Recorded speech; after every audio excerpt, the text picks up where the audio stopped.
കൃത്യമായി പറഞ്ഞാൽ ഓഗസ്റ്റ് 13, 2024 മധ്യപ്രദേശിലെ ഗ്വാളിയാറിലുള്ള ഒരു ഗവൺമെന്റ് ഹോസ്പിറ്റലിലോട്ട് 2 ആംബുലൻസ് ചീറിപ്പാഞ്ഞു വരികയായിരുന്നു. ഒരു ഹിറ്റ് ആൻഡ് റൺ കേസിൽ 3 പേര് ഇതേപോലെ തന്നെ വണ്ടി ഇടിച്ച് നിലത്ത് കിടന്നിട്ട് അവരെയും കൊണ്ടായിരുന്നു ആ ആംബുലൻസ് നേരെ ഹോസ്പിറ്റലിലോട്ട് എത്തിയത്. അപ്പോൾ ഡോക്ടേഴ്സും മറ്റും എന്തൊക്കെയാണ് പറ്റിയതെന്ന് ആംബുലൻസ് ഡ്രൈവേഴ്സിനോട് ചോദിക്കുകയാണ്. അപ്പോൾ വണ്ടി ഇടിച്ച് റോട്ടിൽ കിടക്കായിരുന്നു, ഞങ്ങൾ കണ്ടപ്പോൾ എടുത്തുകൊണ്ട് വന്നതാണെന്നുള്ള തരത്തിലായിരുന്നു അവർ മറുപടി പറഞ്ഞത്. ഇത് ജസ്റ്റ് കേൾക്കുമ്പോൾ ഒരു സാധാരണ ആക്സിഡൻറ്റ് കേസ് പോലെ തോന്നുമെന്നുണ്ടെങ്കിലും ഇതിൻ്റെ പിന്നിലുള്ള സ്റ്റോറി വളരെ ഷോക്കിംഗ് ആണ്. അപ്പോൾ ആ ഒരു കഥയാണ് ഇന്നത്തെ വീഡിയോയിലൂടെ നമ്മൾ പറയാനായിട്ട് പോകുന്നത്. Hello guys, welcome back to the channel. Raseen this side. ആ ആംബുലൻസിൽ ഉണ്ടായിരുന്ന ആളുകളിൽ 2 പേര് പുരുഷന്മാരായിരുന്നു. ഒരാൾക്ക് 30 വയസ്സായിരുന്നു പ്രായം, ഒരാൾക്ക് 23 വയസ്സും. പിന്നെ ഒരു സ്ത്രീ ആയിരുന്നു ഉണ്ടായിരുന്നത്, അവർക്ക് 28 വയസ്സായിരുന്നു പ്രായം. അങ്ങനെ ഹോസ്പിറ്റൽ അധികൃതർ നേരെ പോലീസിനെ വിവരം അറിയിക്കുകയാണ്. പോലീസ് എത്തുമ്പോഴേത്തിനും 28 വയസ്സുള്ള ആ ഒരു സ്ത്രീ ഉണ്ടല്ലോ, അവരുടെ സിറ്റുവേഷൻ വളരെ ക്രിട്ടിക്കലായിരുന്നു. അവർ മരണപ്പെടുകയാണ്. ഈ 23 വയസ്സുള്ള പയ്യൻ്റെ കാര്യം പറയാന്നുണ്ടെങ്കിൽ മൂപ്പരുടെ സിറ്റുവേഷനും ക്രിട്ടിക്കലായിരുന്നു, അതായത് മരണത്തോട് മല്ലിട്ട് കിടക്കുകയായിരുന്നു. എന്നാൽ ഈ ഒരു 30 വയസ്സുള്ള ആളുടെ കാര്യം പറയാന്നുണ്ടെങ്കിൽ മൈനറായിട്ടുള്ള ഇഞ്ചുറീസും കാര്യങ്ങളെ ആൾക്ക് പറ്റിയിട്ടുണ്ടായിരുന്നുള്ളൂ. അതായത് അയാൾക്ക് മാത്രമേ ബോധം ഉണ്ടായിരുന്നുള്ളൂ, സംസാരിക്കാൻ സാധിക്കുമായിരുന്നുള്ളൂ. അപ്പോൾ പോലീസുകാർ അയാളോട് എന്താണ് സംഭവിച്ചതെന്നുള്ളത് ചോദിക്കുകയാണ്. അയാളുടെ പേര് ഹേമന്ത് ശർമ്മ എന്നായിരുന്നു. അപ്പോൾ ആളുടെ കൂടെ ഉണ്ടായിരുന്ന ആ ഒരു സ്ത്രീ ദുർഗാവതി എന്നായിരുന്നു അവരുടെ പേര്. അവർ ഇയാളുടെ വൈഫായിരുന്നു. പിന്നെ ഇവരുടെ കൂടെ ഉണ്ടായിരുന്നത് ദുർഗാവതിയുടെ അനിയനായിട്ടുള്ള സന്ദേശമായിരുന്നു.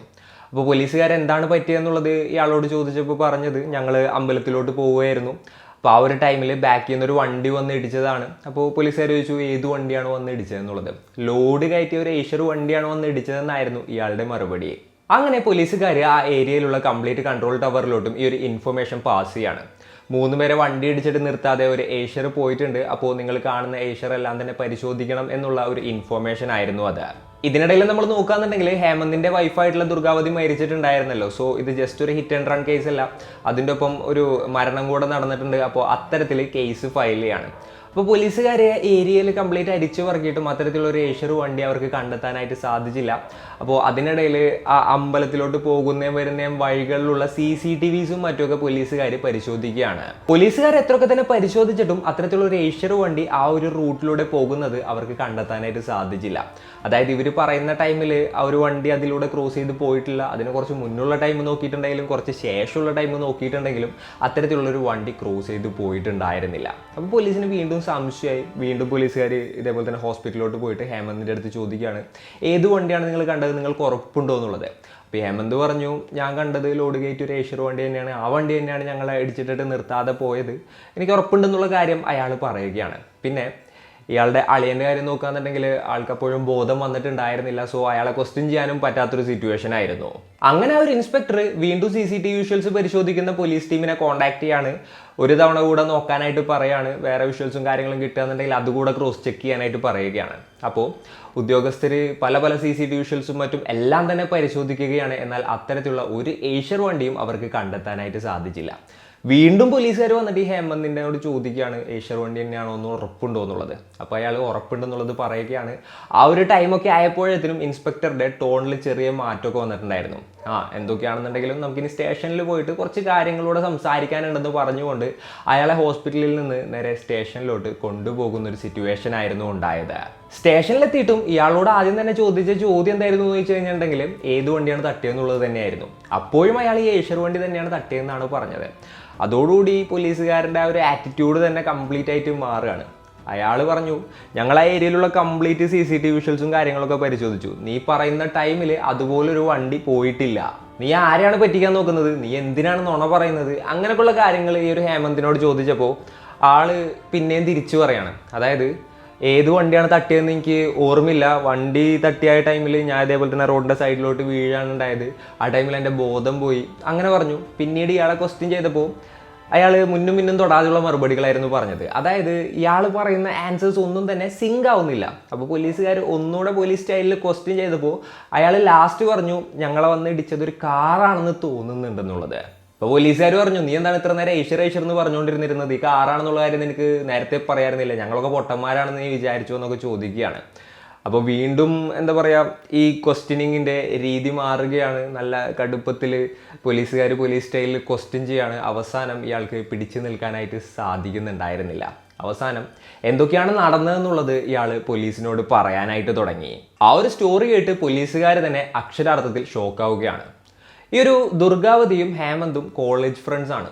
കോളേജിൽ വെച്ചിട്ടാണ് ഇവർ പരിചയപ്പെടുന്നതും അതുപോലെ തന്നെ പ്രണയത്തിലാകുന്നതും.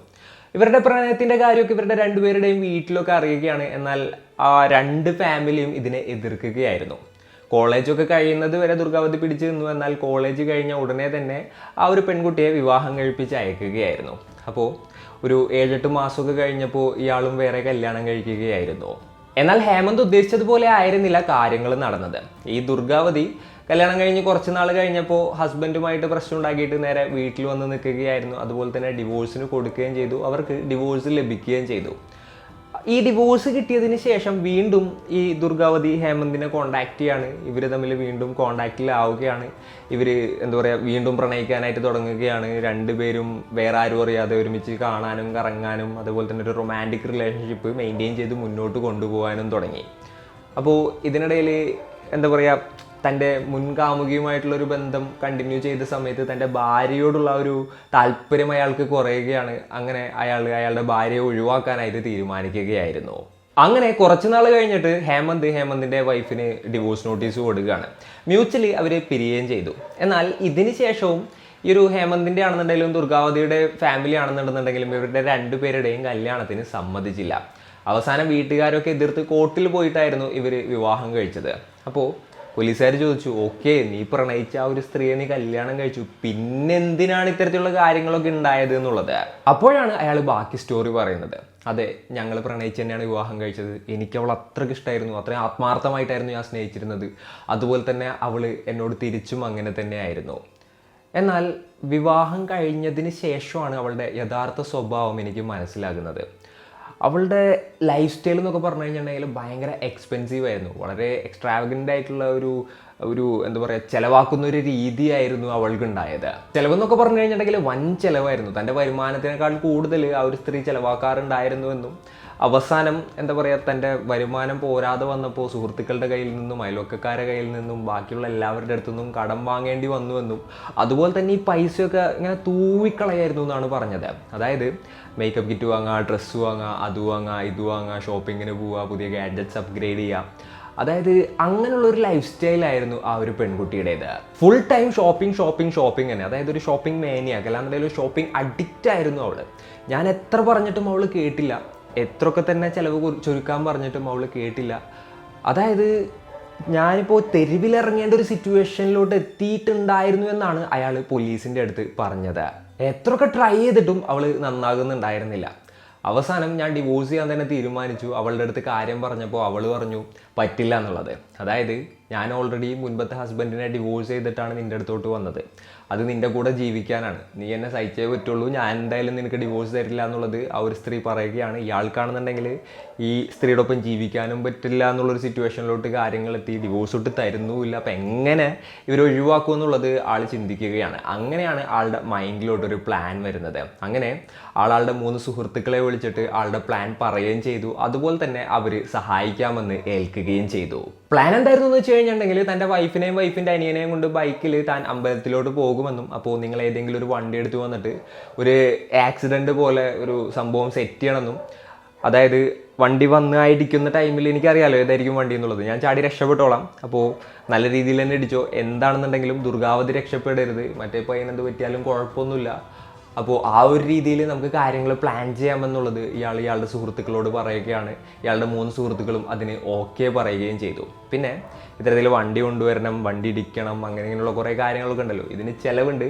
അപ്പോൾ അതിന് വേണ്ടിയിട്ട് ഒരു 2.5 ലക്ഷം രൂപ ഈ ഹേമന്ത് തൻ്റെ സുഹൃത്തുക്കൾക്ക് കൊടുക്കുകയും ചെയ്യുകയായിരുന്നു.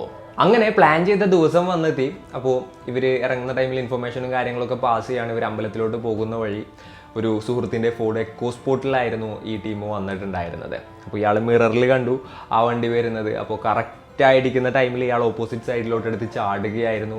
ബാക്കിയുള്ള 2 പേരും ആ വണ്ടിയുടെ ആ ഇമ്പാക്റ്റിൽ പെടുകയായിരുന്നു. അതേപോലെ തന്നെ പിന്നീട് ആ ഒരു സ്ത്രീ മരണപ്പെടുകയും ചെയ്തു.